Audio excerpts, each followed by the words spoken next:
Okay. Hey everybody, it's Alex. I'm Hi, sitting Martha. here with, yes, I'm sitting here with Martha, my lovely wife, and she's also going to be a real estate agent. She's working on the classes now, Yep. and you'll pass the test first time, right? With a higher score than you. Yeah, you probably will. All right, well, how big's an acre? 43560. Just because you looked it up.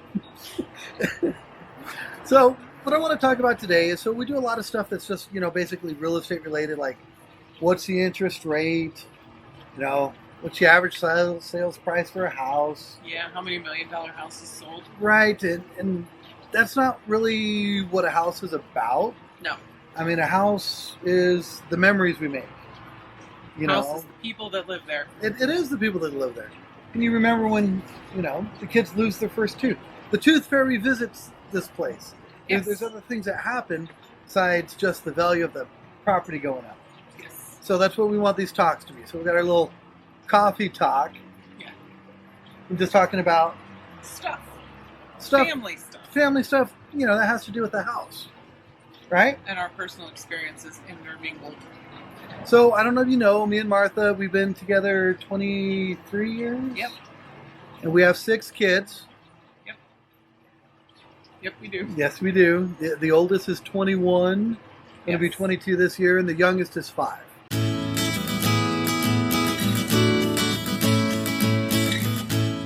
So what I want to talk about now is our second oldest is going to be moving off to college, and just that whole process.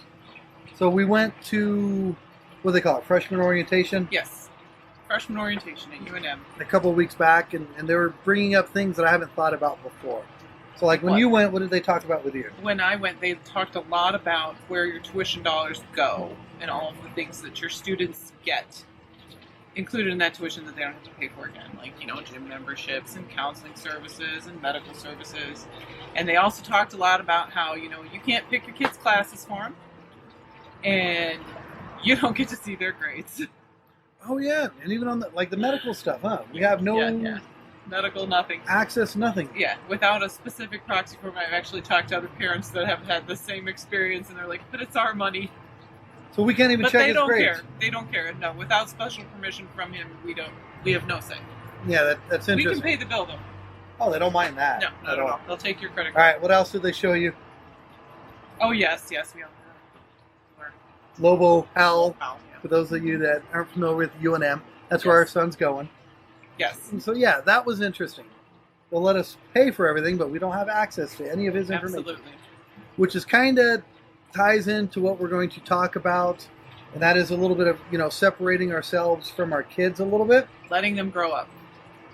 So Martha went one day, I went the next day, and I think I got the counseling session because we watched clips from Finding Nemo when he goes off to school, and the dad is very protective and didn't want him to go, and I kind of feel a little bit like Nemo's dad right now.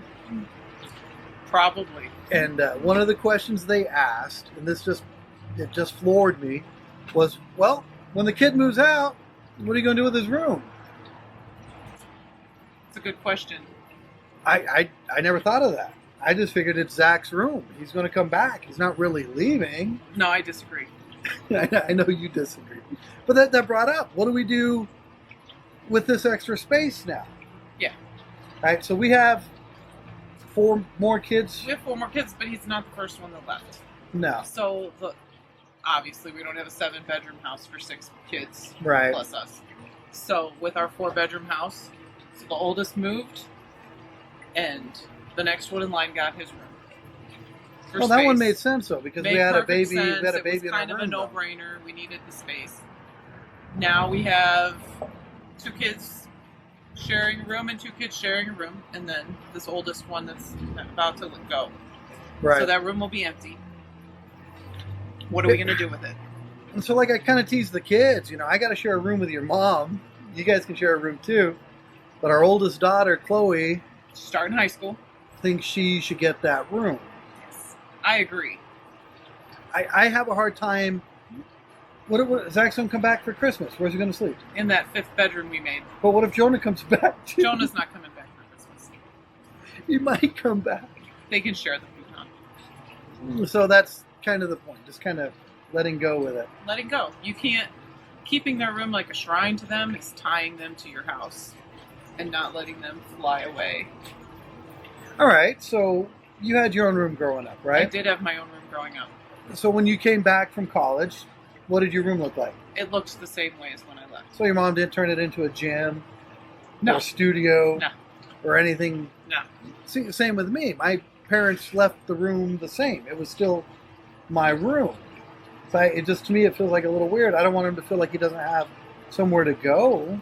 I mean, we're not kicking him out, are we? No, we're not kicking him out.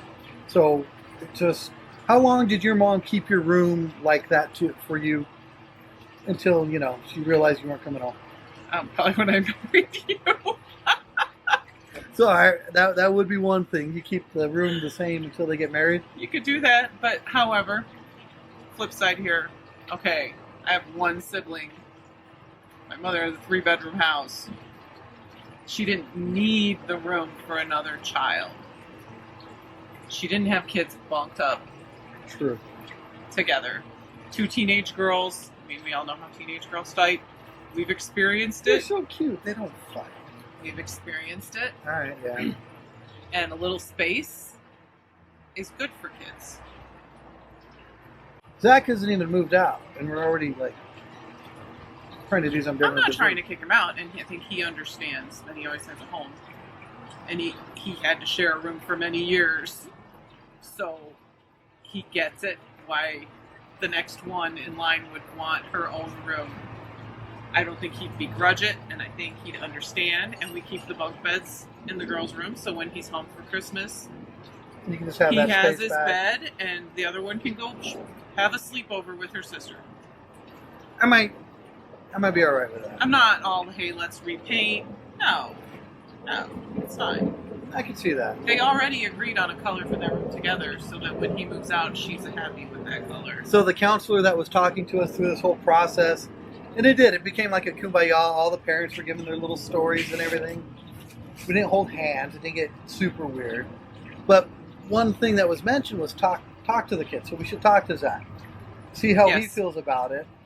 And most of the feedback from the people that have done this in the past, they were ready to move on. The kids, they really didn't care as much as, well, maybe as much as I knew about it. And like you were reading earlier, it sounds like that's just a good stepping stone. It is a good stepping stone, and like I said, you don't want to tether the kid to your house. And I read, But I want them tethered. You have the umbilical cord. I want to keep them tethered. I read wherever this I am. wonderful story. This guy was saying he went off to school and he thought it was nice. You know, he always knows he can go home because obviously we're never going to let them sleep on the street. But it was a nice release mechanism there to have his stuff put away, and it's not his room anymore. It's kind of a nice, simple saying, you know what, you are an adult now, you are on your own. So just a soft transition almost. Yeah, you always have All right. a place to land. So are we Which going to sell means- the house and get a smaller house? I read that too. Some people Well, do we that. can't. But Some others- people downsize in house after every kid so the kid doesn't have a place to come back. A little harsh, All right, that might be aggressive. a little aggressive. But, you know, just All right. we'll store your things for you. I'm not going to hide them. I'm not going to sell anything of his. I'll put it in a box and keep it like I did with the oldest one. And when he's ready to come pick up his box Who doesn't want his box? of stuff, you can come get it. Agreed. I, All right. I seriously just brought my high school yearbook back from Ohio Just now? this last trip. I think my mom still has some of my stuff, doesn't she?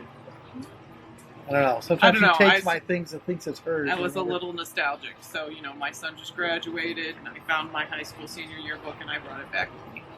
I get it. All right. So, Chloe's getting the bedroom? Well, she keeps her room cleaner than you. Well, I don't want the room. What am I going to do with the room? It'd be kind of nice to have a place for all my shoes. I wouldn't trip over them if they're in your own room. That is true. Okay. I think, yeah, Chloe gets the room. Chloe gets the room. She'll be so excited when she sees this. Oh, she's going to love that. All right. Thank you, guys. You guys comment below. Do you have somebody moving off to college? And then you got this extra room that maybe you're going to turn into a Yeah, what are you going to use shoe it for? shed or a man cave or just something else that you're going to do with it? Put below. I'd love to hear what you guys are going to do with this. Extra space. What do you even call that? The What? partial empty nest? I guess kind of it's Kind of a quasi-empty nest? yeah. Yeah. Newfound space. Newfound space. All right. Hope you enjoyed it. Thank you, guys.